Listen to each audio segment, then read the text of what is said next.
दोस्तों, आज की हमारी कहानी बहुत रोचक और मजेदार है। आज की हमारी कहानी एक विधवा और चोर की है।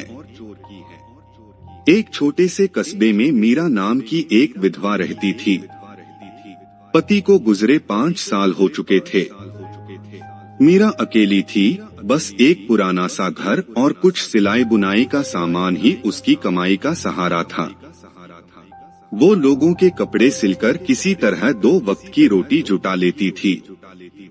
गांव में अक्सर रात को चोरी की घटनाएं हो रही थीं। लोग डरे हुए थे।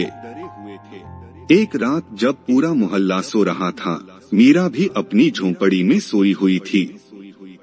तभी दरवाजा धीमे से खुला। एक चोर भीतर आया।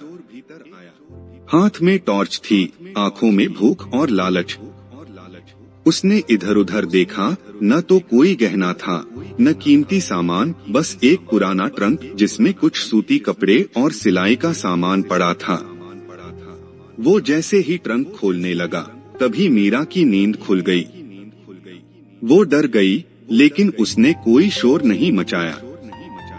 उसने ध्यान से देखा। चोर एक नौजवान लड़का था, उम्र कोई 20 से 22 साल।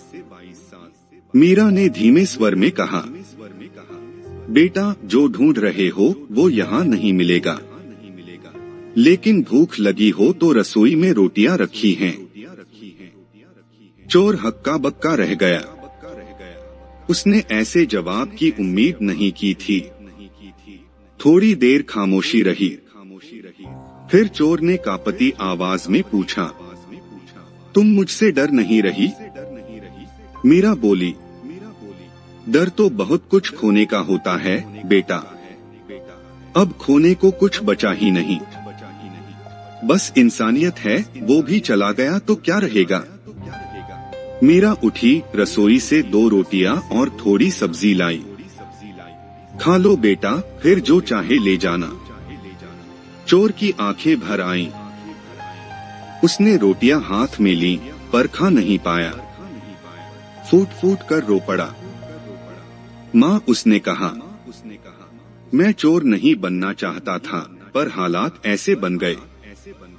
आज पहली बार किसी ने मुझे इंसान समझा। मीरा ने उसका सिर सहलाया। अगर दिल से चाहे तो इंसान अपनी राह बदल सकता है। यहाँ रहना चाहे तो रह जा, काम सीख ले। दुनिया से लड़ने के लिए चोर बनना जरूरी नहीं। वो रात एक चोर के जीवन की आखिरी रात थी। अगले दिन से वो मीरा का बेटा आरव बन गया। वो सिलाई का काम सीखने लगा, ईमानदारी से मेहनत करने लगा। लोग पूछते, ये लड़का कौन है? मीरा मुस्कुराकर कहती, मेरा बेटा तकदीर ने नहीं, मोहब्बत ने दिया है।